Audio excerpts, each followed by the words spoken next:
Bueno, este libro, pues yo no dejo de ser pastor, no dejo de ser pastor y yo he escrito 12 libros hasta el día de hoy acá en México, en España, en Estados Unidos con Yatpa. Gracias a Dios he escrito dos obras con Yatpa, incluyendo El Chico de las Fiestas. Y la mayoría de mis libros han nacido a partir de sermones. Entonces, un día estaba yo traduciendo a un hermano que predicó acá en México, venía de los Estados Unidos y predicó un sermón sobre Sansón. Y entonces hizo una escena que a mí me llamó la atención. Un hermano afroamericano que ya ven cómo son ellos, un poquito más desenfadados para predicar. Hizo una escena en la que él lanzó un grito y dijo, baila Sansón. Obviamente en inglés, dance Samson, dijo. Y entonces yo lo estuve traduciendo y él siguió predicando. Y en ese momento a mí se me quedó una idea, mira, qué interesante el tema de baila Sansón.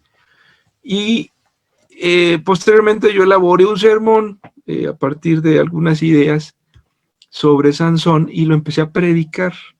Y yo terminaba con esa frase, baila Sansón, porque en el tema de la fiesta, ¿no? De la última fiesta.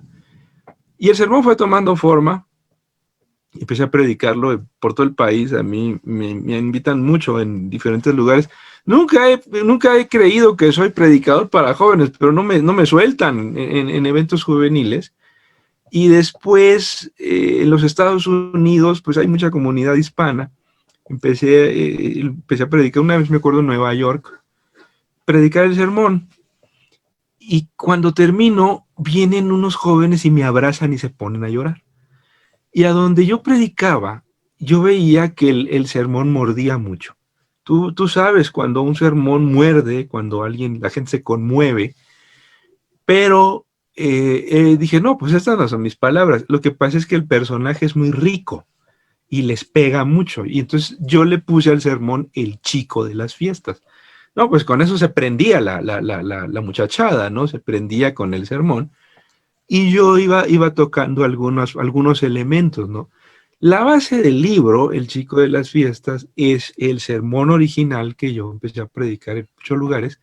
Nunca voy a olvidar un campamento de guías mayores en una de las asociaciones de por acá, que predicó el sermón y entonces termina el culto, y ya ven cómo son los campamentos, ¿no? Termina el culto y todo el mundo corre a la comida, ¿no?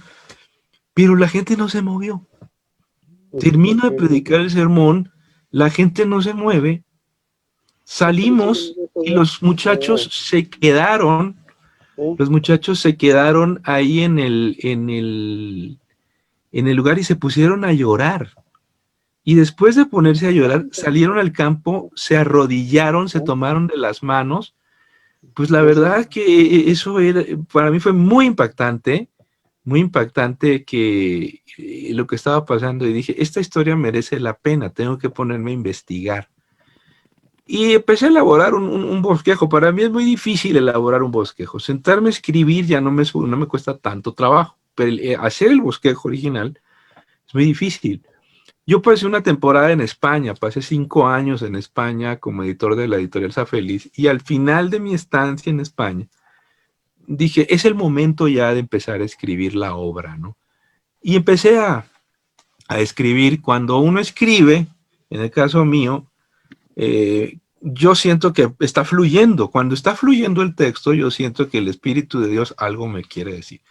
Y empezó a fluir el texto. Regresé a México y aquí terminé en el año 2019, El Chico de las Fiestas. Y pues ha tenido un éxito abrumador aquí en México.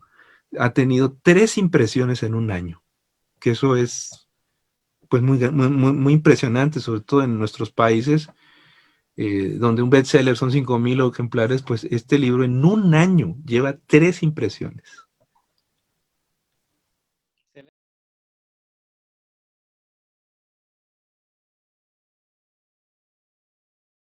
Bueno, en realidad yo lo que he tratado de hacer con este libro es traer a Sansón al siglo XXI. Y una de las conclusiones más brutales es que no estamos lejos de Sansón, nosotros. Sansón es un personaje demasiado cercano, por eso el libro ha tenido mucho impacto y eso se lo agradezco a Dios. No estamos lejos de Sansón. Nosotros, el libro de Sansón, El chico de las fiestas, es un libro que tiene que ver con la adicción al sexo.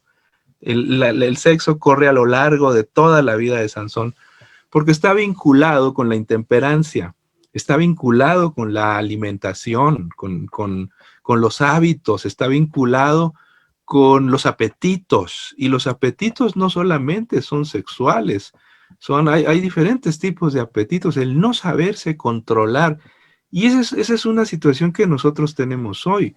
Y todo lo que gira en torno al mundo del amor en esta época es un caos. Es decir, nosotros vivimos en una época donde se dicen muchos disparates en nombre del amor y se cometen muchas estupideces.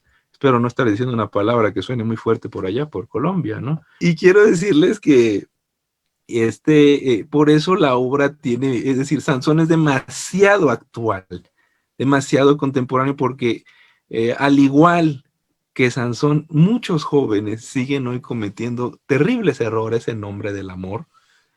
Muchos jóvenes, a pesar de tener condiciones extraordinarias de vida, siguen echando a perder sus vidas, dizque en nombre del amor, a pesar de saber que se van a equivocar y a pesar de saber que no están con la persona correcta, pues siguen metiendo la pata, ¿no? Y uno de los elementos que en el mundo de la literatura nos llama más la atención es cuando nosotros nos identificamos con esos personajes. Yo recuerdo que cuando empezamos a promover este libro, yo puse la portada en mi portal de Facebook y empecé a promoverlo y rapidito tomó fuerza y me dijo, un muchacho puso abajo, mi biografía no autorizada, porque pues a los muchachos se sienten identificados con él.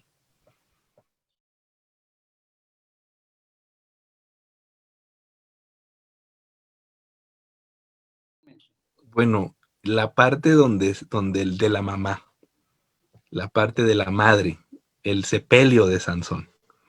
En ese momento, quiero decirles que yo estaba llorando. Hay una melodía que me gusta mucho, se llama Osana, que es de una agrupación que se llama Maranata, que yo la estuve poniendo mientras escribía esa parte. Yo estaba bañado en lágrimas. Si les llega a tocar el corazón esa parte de la madre cuando lo va a sepultar, porque la historia de Sansón resulta que también tiene mamá, ¿no? Tiene hermanos, tiene familia, y es una familia que sufre con Sansón, y pocas veces nos ponemos a pensar en que la mamá lo tiene que enterrar. Eso es una brutalidad. Los padres no debemos enterrar a los hijos, y la mamá lo tiene que ir a enterrar. La mamá tiene que ver sus borracheras, la mamá tiene que conocer sus fornicaciones, la mamá se da cuenta de todo. En la vida de los hijos, los papás nos damos cuenta de todo. Una cosa es que nos hagamos tontos o que no querramos ver la realidad, y otra cosa es que no sepamos que nuestros hijos que en la mañana van a la iglesia, en la noche se van a beber alcohol. Una cosa es que no sepamos, sobre todo las madres, que la niña está fornicando. Se da perfectamente cuenta, porque son mujeres. Se dan cuenta de que se están yendo a las fiestas, de que, es decir, los seres humanos no somos tan complicados. Y la mamá lo sabe todo en el caso de Sansón, lo ve llegar borracho, lo ve encapricharse con las chicas.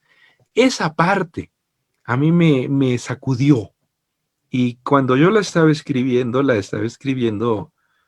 con una enorme emoción y con una enorme fuego de sentimientos dentro de mí. Cuando ella recuerda, yo imagino a la madre frente al féretro, frente al ataúd ahí que lo están enterrando, recordar la infancia de Sansón en ese momento y tenerlo que despedir. Ese momento fue muy fuerte para mí.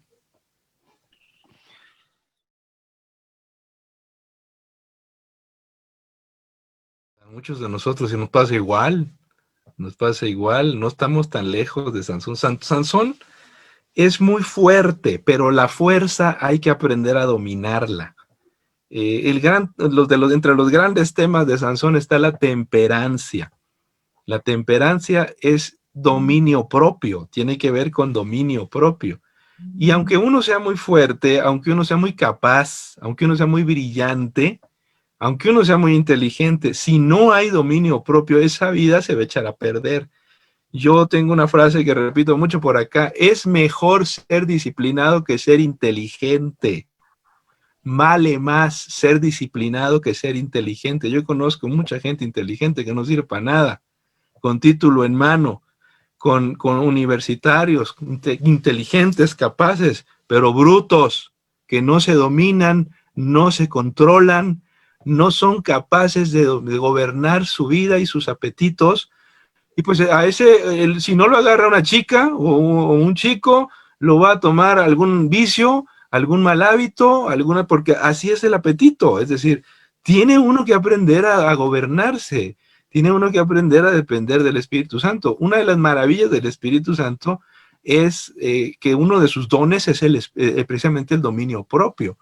Cuando a mí me dice la gente, sobre todo los jóvenes: oiga, es que estoy joven, me tengo que divertir. ¿Y a ti quién te dijo que la vida es para divertirse? ¿A ti quién te dijo que nosotros venimos aquí para divertirnos? Estás equivocado. Es que yo me tengo que divertir. ¿Por qué te tienes que divertir? Dime por qué te tienes que divertir. Una cosa es que te la pases bien un día y otra cosa es que te la pases de juerga todo el tiempo. Todo el tiempo. Nosotros necesitamos responsabilidades, y entre los grandes problemas de Sansón es que no se controla. No se controla. No controla sus apetitos, no controla su lengua. Y eso se aprende de pequeño. Esa fue una de las enseñanzas que Dios le dijo a los padres. A este niño me lo van a enseñar a controlar el apetito. Cuando la iglesia tiene un mensaje de salud y cuando nosotros predicamos un mensaje de salud, hay gente en la iglesia que dice: es que eso es opcional. Si tú no aprendes dominio propio, el diablo te va a agarrar por otro lado, porque el dominio propio está vinculado con los hábitos y la alimentación.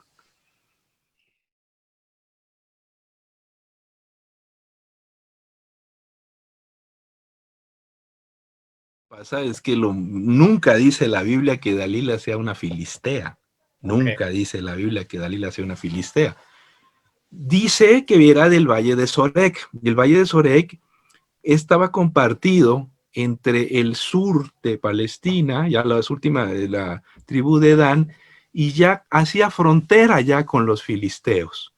Originalmente esa tierra era de Israel, pero ellos fueron perdiendo la tierra por apóstatas. Y resulta que Timnat es la frontera ya, y Sora está, Timnat es el lado filisteo, y Sora está en el lado de Dan, en el lado israelita.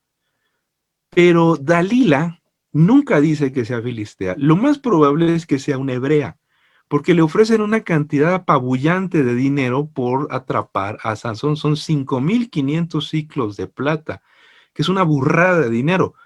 En la Biblia hay varias cifras que nos ayudan a entender esa cantidad a qué equivale. Por ejemplo, al soldado que no quiso matar a Absalón, Joab le dijo: yo te hubiera dado 10 ciclos de plata y un cinturón de oro. Y el soldado le contesta: aunque me hubieras dado 1,000, no lo hubiera matado. 10 ciclos de plata es el salario que le ofrece Micaía en Jueces 17 a un chico levita por ser sacerdote. 10 ciclos de plata al año. Imagínense la cantidad de dinero de la que estamos hablando. Un sueldo de un año son 10 ciclos de plata. Un esclavo de buena ley eran 30 monedas de plata. Por eso a Judas le dan 30 monedas de plata, equivalente por Jesús. El equivalente al costo de un esclavo. Un esclavo de medio pelo, 20 monedas de plata, lo que pagaron por José. Entonces, estamos diciendo que a Dalila le ofrecen 5,500 ciclos de plata. Es una burrada de dinero.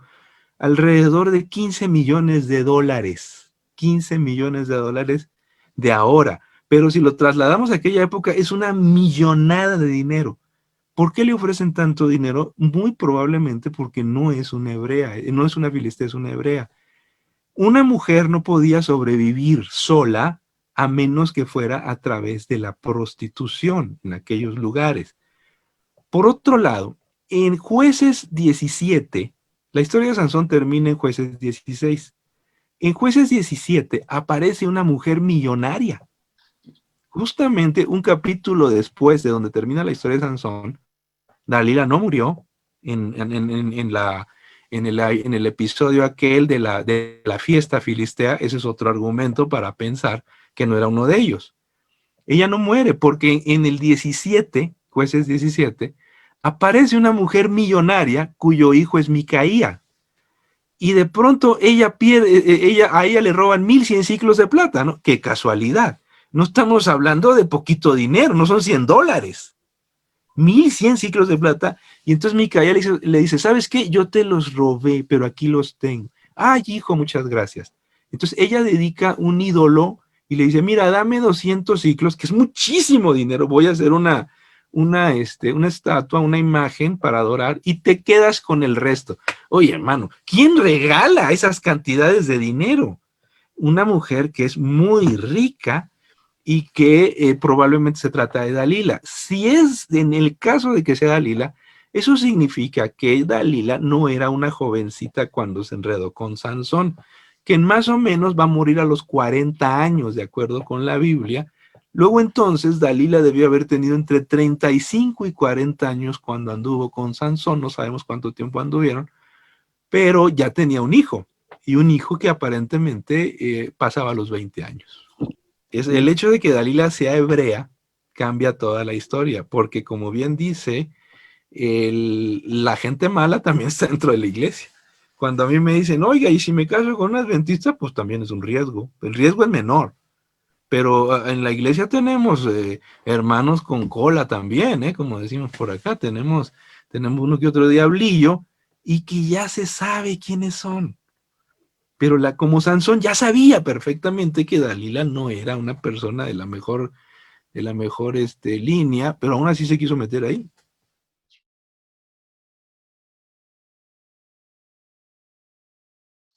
Yo no sabía, quiero decirles que yo no sabía que la hermana White dice en Patriarcas y Profetas que la fuerza de Sansón regresa en el molino, no regresa el día de la fiesta. Él ya ha recuperado la fuerza.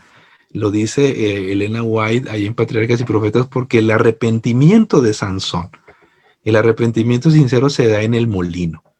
Ahí es el sitio donde él pide perdón a Dios, se arrepiente y Dios lo recibe. Eso me parece a mí extraordinario, el hecho de que este joven se haya colocado delante de Dios, Dios lo perdonó y al final la fuerza ya la llevaba. Dice la hermana White que él busca la manera de utilizar de la mejor manera su fuerza para cumplir la misión. Él no se quiere ir de este mundo sin cumplir la misión, aunque esté ciego, la va a cumplir.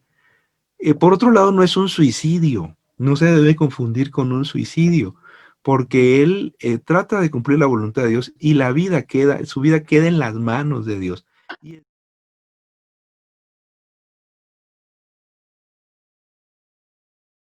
no se pueden perder ustedes el, el capítulo que tiene que ver con por qué Sansón sigue con Dalila. Y una de las cosas que también encontré que fue para mí un hallazgo es el tema de la dependencia emocional. ¿Por qué Sansón no se quita de estar ahí con Dalila? Ya lo engañó 3 veces, ya le mostró que no lo ama, ya se da cuenta de que esta muchacha quiere destruirlo, pero no se quita, no se va. ¿Por qué no se va? Porque tiene una dependencia emocional. Y una dependencia emocional es una adicción.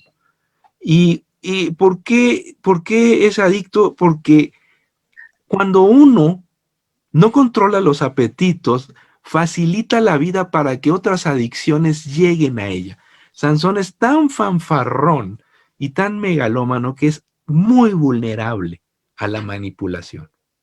Los adictos son muy vulnerables a la manipulación. Y en el caso de Sansón, él ya no se puede quitar de con Dalila. Es como cuando una muchacha anda con un chico, todo mundo le dice, ¿qué no te das cuenta la clase de pelagatos con el que andas? ¿Qué no te das cuenta que es un pelafustán, un malandrín, un cantamañanas? Es un miserable. ¿Qué esperas? Ay, es que yo lo amo, dice la chica. Eso no es amor, es pura mentira.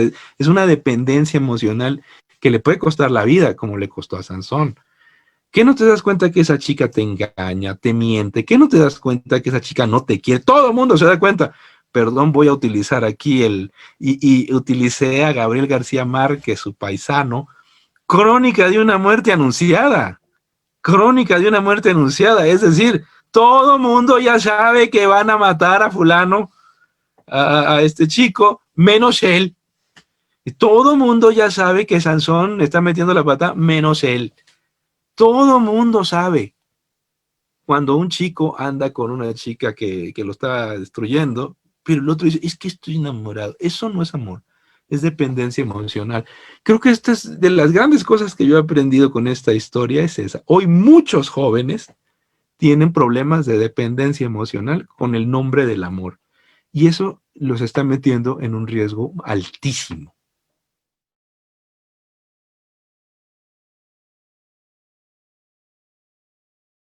La hermana White dice en Patriarcas y Profetas que los peores errores de Sansón, y ese es un capítulo que yo dediqué en el libro, no se cometen a los 40 años con Dalila, sino se cometen en la adolescencia.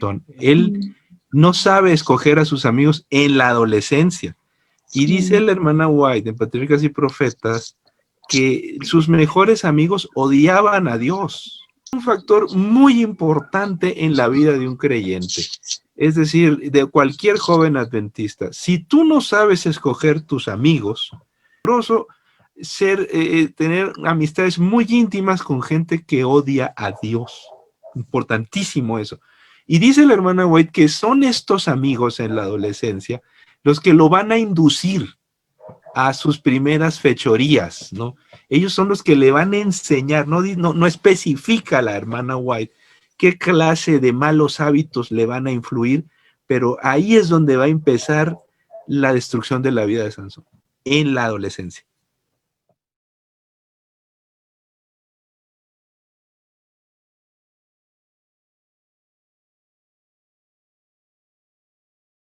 Claro, claro. Cuando a mí me dicen aquí, me preguntan los jóvenes que por qué Dios es tan cruel y nos pone el impulso sexual desde los 12 años, algunos ingratos desde los 8. Sí vamos a tener relaciones sexuales después de los veintitantos, ¿no? Cuando se case uno, quizás hasta los 30. Y yo les respondo, porque Dios te lo pone para aprender a desarrollar el dominio propio. Cuando te cases, te van a seguir gustando las mujeres y te van a seguir gustando los hombres, ¿no? El hecho de que estar casado no significa que ver a una chica, ay, mira, ya no veo a nadie. No es cierto, uno sigue viendo chicas y le gustan, le gustan. Si las mujeres siguen viendo hombres y les gustan, ¿por qué no te vas con ellos? Porque has desarrollado el dominio propio precisamente. Pero si durante la adolescencia, juventud, empiezas a tener relaciones sexuales con otras personas o con diferentes personas, cuando te cases te van a seguir gustando y vas a cometer, es muy probable más bien, que cometas ese error con otras personas, porque no te sabes controlar.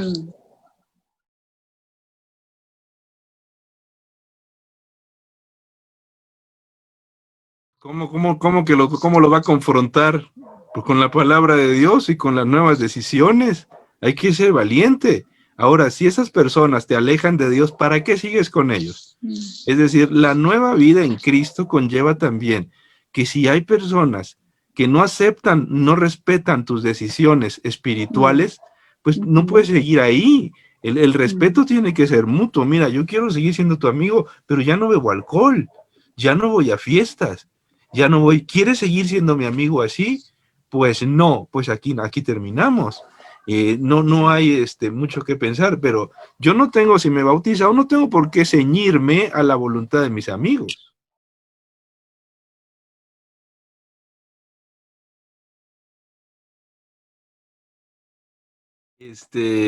No es recomendable pasar tanto tiempo de novios, sobre todo si pasan de los 25 años, ya terminaron la carrera.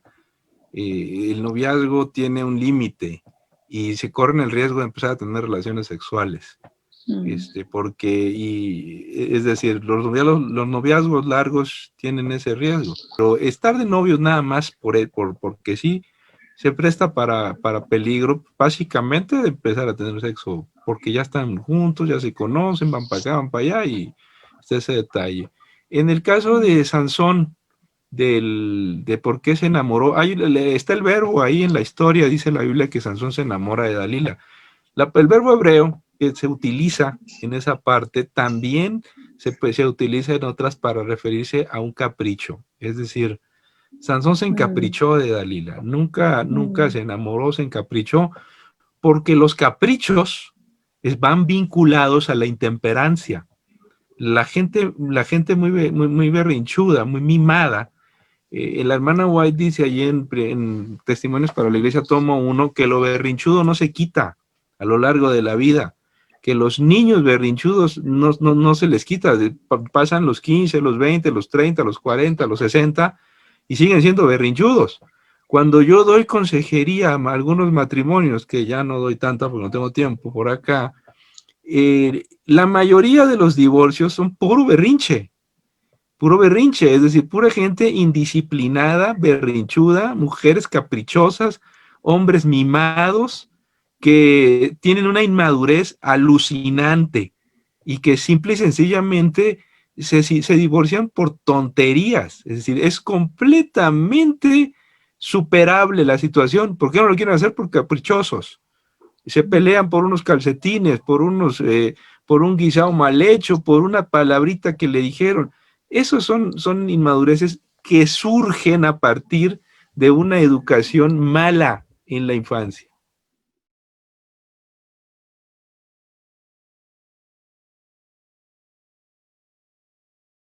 No, eso no se puede aceptar. Eclesiásticamente eso es un pecado. Lo que dice es una realidad. Seríamos muy ingenuos si pensamos que los jóvenes de la iglesia no tienen este escenario. Precisamente por eso escribí yo este libro, El Chico de las Fiestas, para que se midan las consecuencias que se pueden pagar al respecto. Uno de los grandes problemas de Sansón es la fornicación. Sansón no se puede controlar. Es decir, en un momento dado va y se mete a Gaza con prostitutas, porque ya ha tenido relaciones sexuales desde antes. Las filisteas, pues no eran precisamente de manita sudada. Y empezar a tener relaciones sexuales antes del matrimonio tiene un precio que se va a pagar a lo largo de la vida. Una huella que te va a quedar el resto de la vida. Y emocionalmente, físicamente, es un asunto muy serio, que no es cosa menor. El libro El Chico de las Fiestas es un libro que tiene que ver con la adicción al sexo.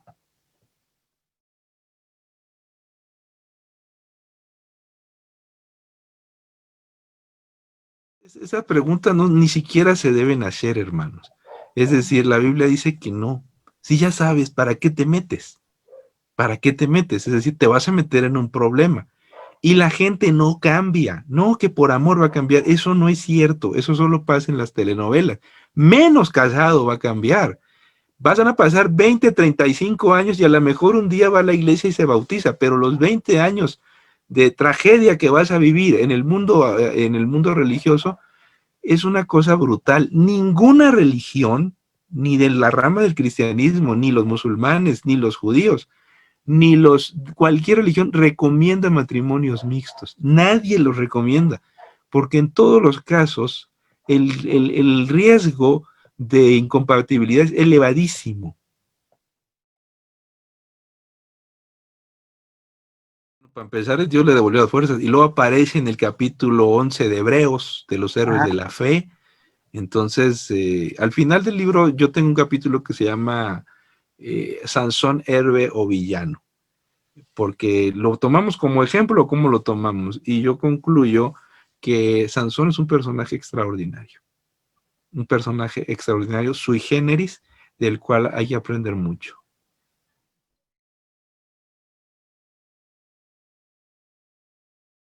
El tema de la indisciplina, yo lo toco ahí en el libro El Chico de las Fiestas, por eso los papás que quieran leer el libro van a encontrar ahí un capítulo con algunas recomendaciones que hay sobre indisciplina en los hijos. Hay una parte que se llama el síndrome del emperador, que es precisamente un problema que tiene Sansón. El problema de Sansón es la indisciplina, totalmente. Es indisciplinado y queda muy bien en el síndrome del emperador, porque además yo trato de analizar el DSM-5 con relación al narcisismo. Es decir, el Sansón tiene un problema de narcisismo. El DSM-5 es el manual de diagnóstico de enfermedades mentales de la Sociedad Estadounidense de Psiquiatría. Y en el libro, Sansón se parece mucho al perfil de un narcisista, pero entonces se parece más al perfil de un problema de síndrome del emperador, un concepto que se está manejando mucho en psicología recientemente.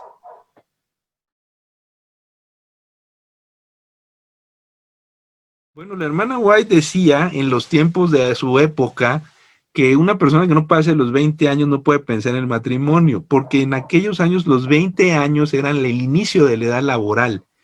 Eso ha cambiado en la vida actual. Ya no son los 20 años, quizá los 25, después de que termina la carrera y estudia. Yo desaconsejo totalmente a una persona que se case si no tiene un trabajo con el que pueda sostener una familia. Que nos queremos mucho, pero nos vamos a ir a vivir con mi mamá, eso son pamplinas, de ninguna manera.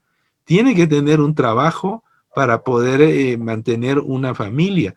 Y la recomendación es que estudien, no vayan a dejar la universidad, los que lo puedan hacer todavía, porque cambia mucho la vida en nuestros países de América Latina, no tiene nada que ver el tema de cuando uno deja la escuela, se puede condenar a la pobreza en ciertos países.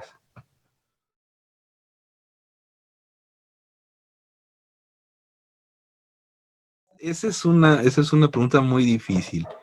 En el bachillerato o en la secundaria hay chicas que si lo hacen por la buena o por la mala, hay que conocer a los hijos. Y más vale que si va a tener novio, aunque uno no quiera, pues dale permiso, pero dile, pero el muchacho lo quiero ver aquí en casa, invítalo a comer. En vez de que vayan por allá, no, mira, que venga él aquí a casa y empezar a trabajar con la chica. Al final, la decisión de meter la pata no es de los padres, es de los hijos, pero sí podemos hacer algo a favor de ellos, porque en la adolescencia no es un momento en el que se puedan controlar las emociones. Es muy peligroso hacer eso porque son muy volubles, son muy cambiantes y uno lleva las emociones a tope, como en el caso del enamoramiento, y dice, te voy a amar el resto de mi vida, o no eres la única en mi vida y daré mi vida por ti, puras mentiras. Eso no es cierto. Conforme van pasando los años, uno se va olvidando de esas cosas. Pero cuando eres adolescente, dices muchos disparates.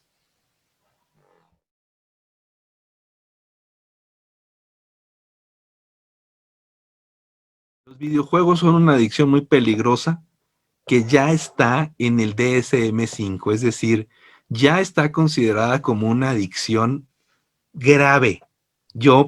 Hablo de los videojuegos ahí en El Chico de las Fiestas porque es una adicción. Tiene que llevarlo con un especialista a su esposo. Tiene que llevarlo, es una realidad. El problema es una realidad. Se empieza de jovencito a jugar, a jugar, a jugar, pero eso te puede llevar a la ludopatía y es muy probable que el esposo esté apostando y no se da cuenta la familia. Y hoy por internet la ludopatía es un problema gravísimo, gravísimo. Entonces, en el DSM-5 ya se considera una adicción.